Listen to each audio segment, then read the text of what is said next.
जुल्फों के साए में हमको ना जीना मरना है, बूढ़े है, बूढ़े है, बूढ़े माँ बाप हमारे, कुछ उनकी सेवा कर लो, होगा तेरा चांद सा मुकुड़ा, मुझको प्यार नहीं करना, होगा तेरा चांद सा मुकुड़ा। मेरे साथियों, आपसे कुछ लेने नहीं आया, हमें आदरणीय बलराम सरस जी तक पहुंचना है। ये आपका सौभाग्य है कि जिनकी तारीखें लोगों को नहीं मिलती, इतने निवेदन के बाद आज आदरणीय बलराम दादा इंदु भूषण पांडे जी, ये पता है किस पोस्ट पर हैं? ये तहसीलदार की पोस्ट पर हैं दातागंज में।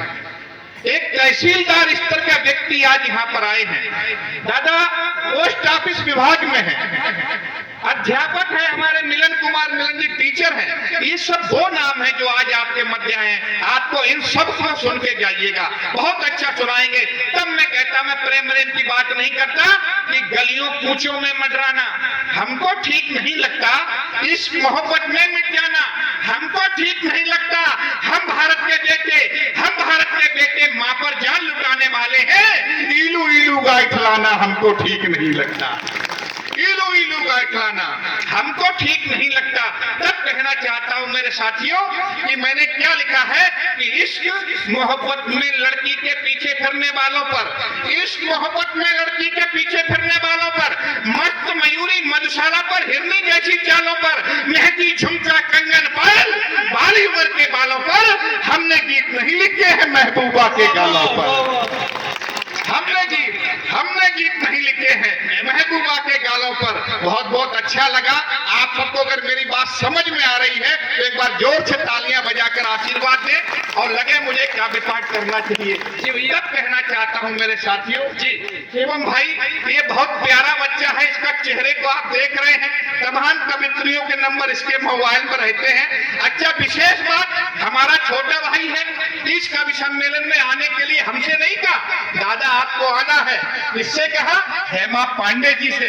सच बात है ये, शिवम ने हेमा पांडे को बुलाया, हमसे छोटा भाई है, हमसे नहीं कहा। आप इनके विचारों को समझ सकते हैं। अच्छा शिवम, आपने मुझे बुलाया। मैं कहना चाहता हूँ कि आज प्रेम की बात नहीं करता, तुम्हारे रूठ जाने का चला या सिलसिला क्या है, क्या कहना है? यही सब होता हो प्रेम में, तो आशीर्वाद दीजिए। तुम्हारे रूठ जाने का चला या सिलसिला क्या है, बताओ तो सही मुझको, तुम्हें शिकवा गिला क्या है, तेरी यादें अकेलापन, तुझे पाने की बेचैनी, भला इसके सिवा हमको मोहब्बत में मिला क्या है, भला इसके सिवा हमको मोहब्बत में मिला क्या है। इनको पाना और निभाना अपने बस की बात नहीं। इनको, अच्छा हम हेमा जी को नहीं बुलाते, अलग बात है भैया, क्यों नहीं बुलाते पूछिएगा, कभी हमने बुलाया आपको? कभी नहीं बुलाया। इनको पाना और निभाना अपने बस की बात नहीं, इनके नखरे रोज उठाना अपने बस की बात नहीं, इनकी मीठी बातें मेरा बैलेंस हर लेती है, इनको चाउमीन खिलाना अपने बस की बात नहीं।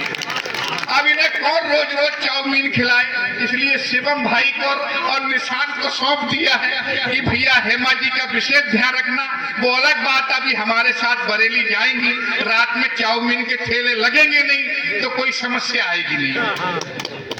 तब मेरे साथियों कहना चाहता हूं, अब मैं क्या लिखता हूं कि इश्क मोहब्बत में लड़की के पीछे फिरने वालों पर, कि सुरा सुंदरी में डूबे रहने वाले दरबारों पर, सुरा सुंदरी में डूबे रहने वाले दरबारों पर, कुटिया की मुस्काने हरने वाले थानेदारों पर, बेबस बेवा की चीखों पर, बेबस बेवा की चीखों पर, शैतानों मक्कारों पर, हमने गीत लिखे हैं भारत की कायर सरकारों पर, हमने गीत लिखे हैं भारत की कायर सरकारों पर। कहा जाता है गरीबी हटाओ, क्या गरीबी हट रही मेरे भाइयों? न खाएंगे न खाने देंगे, फिर घर घर शौचालय काहे के लिए बना रहे? तब मेरे साथियों कहना चाहता हूं कि आज स्थिति क्या हमारे देश की हो चुकी है। 70 वर्ष से अधिक समय जहां हो चुका है हमारे देश को आजाद हुए, कि ऐसे हिंदुस्तान की कल्पना हमारे लोगों ने की थी जहां 8 बजे 8 PM के चक्कर में नवादा के चौराहे पर, वजीरगंज चौराहे पर हमारे एक कवि कुल में हुए हैं कैलाश गौतम जी, उन्होंने कहा है दूध दुए बल्टा भरे गए शहर की ओर, दूध दुए बल्टा भरे गए शहर की ओर, सांझ वही दारू पिए लौटे नंद किशोर। हमें इस चरित्र से निकलना है, कितनी मेहनत से पैसा पैदा होता है। तब मेरे साथियों कहना चाहता हूं कि जहां जवानी डूबी जाए मधुशाला के प्यालों में, क्या बात, 8 बजे जब हमारे हिंदुस्तान की नौजवानी दारू के चक्कर में भटकने लगती है, गद्दा बताइए क्या दूध की भट्टी के बाहर इतनी भीड़ लगती है बदायूं में, या जितनी दारू की भट्टी के बाहर भीड़ लगती है? ये हमारा चरित्र हो गया है। तब कहना चाहता हूं कि जहां जवानी डूबी जाए मधुशाला के प्यालों में, वहां शहीदों की कुर्बानी आती चंद सवालों में। अमर शहीदों के सपनों का, अमर शहीदों के सपनों का क्या भारत ऐसा होगा?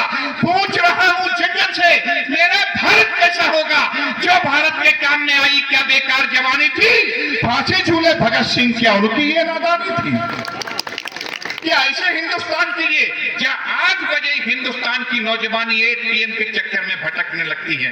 तब कहना चाहता हूं कि युवा शक्ति भारत माता की मैखानों में झूम रही, युवा शक्ति भारत माता की मैखानों में झूम रही। घर की इज्जत दाव लगा, बेइज्जत दामन झूम रही। कैद करीना मल्लिका रानी राखी के झुमकों पर, सारा भारत झूम रहा बिल्लो रानी के ठुमकों पर। क्या बात है, सारा भारत झूम रहा बिल्लो रानी के ठुमकों पर। आज जिगर की ज्वाला से बीड़ी सुलगाई जाती है, बीड़ी जला ले जिगर से पिया, जिगर मां बड़ी याद है। ऐसे से गीत लिखे जाते हैं, और कौन लिखता है? हम लिखते हैं। सरकाइले खटिया जाड़ा लगे, जाड़े में बलमा प्यारा लगे। जब ऐसे ऐसे गीत लिखे जाएंगे तो हमारी संस्कृति का पतन तो अवश्य निश्चित है मेरे भाइयों। तब कहना चाहता हूं कि युवा शक्ति भारत माता की मैखानों में झूम रही, घर की इज्जत दाव लगा, बेइज्जत दामन झूम रही। कैद करीना मल्लिका रानी राखी के झुमकों पर, सारा भारत झूम रहा बिल्लो रानी के ठुमकों पर। आज जिगर की ज्वाला से बीड़ी सुलगाई जाती है, गांव गली गलियारों घर घर धूम मचाई जाती है। मुन्नी शीला की जवानी पे ललचाई जाती है, उलाला पे जनता पगलाई जाती है। ये हमारा चरित्र हो गया है। तब मेरे साथियों कहना पड़ता है कि ऐसा नहीं है हिंदुस्तान की सारी नौजवानी कायर है, हिंदुस्तान की नौजवानी ने वो करके दिखाया है। याद करो जरा उस पल को जब पैटर्न टैंक उड़ाए थे, याद करो जरा उस पल को जब पैटर्न टैंक उड़ाए थे। माँ को दिए हुए सारे के सारे वचन निभाए थे। शहर गई थी ध्वजा तरंगी दुष्ट पाक की छाती पे, समझौते की खबरें आई संधि पत्र की पाती पे। कभी ने डरना दुश्मन की तुम लहू भरी तलवारों से, घायल कर दो उसका सीना अपने भीषण बारों से। राजपूत हो, राजपूत की छाती चौड़ी कर डालो, गाली दे जो मेरी भूमि को उसकी जीभ कतर डालो। क्या बात है दादा, गाली दे जो मेरी भूमि को उसकी जीभ कतर डालो। आज पंक्तियां और पढ़कर अपना स्थान लेना चाहता हूं। मुझे लगता है कि अभी आप लोग सब बलराम दादा और इंदू दादा को सुनना चाहते हैं। अमित भाई हमारे मध्य ग्वालियर से यहाँ पर उपस्थित हैं, इतनी दूरी से चल के आए हैं ग्वालियर से। अगर उन तक हम लोग नहीं पहुंचेंगे तो उनके साथ लगेगा कि भाई थोड़ा सा ज्यादा हो गया, इसलिए अतिक्रमण नहीं करूंगा, अपनी बात को विराम देना चाहता हूं। अंतिम 8 पंक्तियां पढ़ के स्थान लेना चाहता हूं कि कवि सम्मेलन का उद्देश्य क्या होता है। हम कुछ अच्छा करें और अच्छे विचार को लेके जाएं। अच्छे विचार हमारे साथ रहेंगे तो हम अवश्य कुछ ना कुछ बेहतर करेंगे, समाज के निर्माण के लिए, अपने देश के निर्माण के लिए, अपने राष्ट्र के निर्माण के लिए कुछ बेहतर कर सकेंगे। तब मेरे साथियों मैं कहना चाहता हूं कि हम लोग कुछ ऐसा प्रण लें कि हर जुल्म और जालिम को संवरने नहीं देंगे, हर जुल्म और जालिम को संवरने नहीं देंगे, भारत की सरजमी को बिखरने नहीं देंगे। ऊंचा सदा ही विश्व में झंडा मेरा रहे, हम रंग तिरंगे के उतरने नहीं देंगे, हम रंग तिरंगे के उतरने नहीं देंगे। और मां भारती के शीश को कटने नहीं देंगे। तमाम विदेशी शक्तियां हमारे देश को बांटने का काम कर रही हैं, परंतु हम बचेंगे नहीं। भारत माता के लाल हैं, हमारी रक्त में वो खून है जिसने इस देश पर शहादतें दी हैं। प्रण लेना चाहता हूं कि हर जुल्म और जालिम को सवरने नहीं देंगे, मां भारती के शीश को कटने नहीं देंगे, सम्मान अपनी भूमि का घटने नहीं देंगे। सौगंध खाओ आज मेरे प्यारे दोस्तों, मजहब के नाम देश को बंटने नहीं देंगे, मजहब के नाम देश को बंटने नहीं देंगे। चाहे रण छिड़ जाए, चाहे देखे कितना रक्त बहेगा, किंतु बैरियों की घातों को अब ये भारत नहीं सहेगा। वतन विरोधी गतिविधियों में शामिल रहने वालों सुन लो, भारत जिंदाबाद रहा है, भारत जिंदाबाद रहेगा। जय हिंद, जय भारत। बहुत बढ़िया, बहुत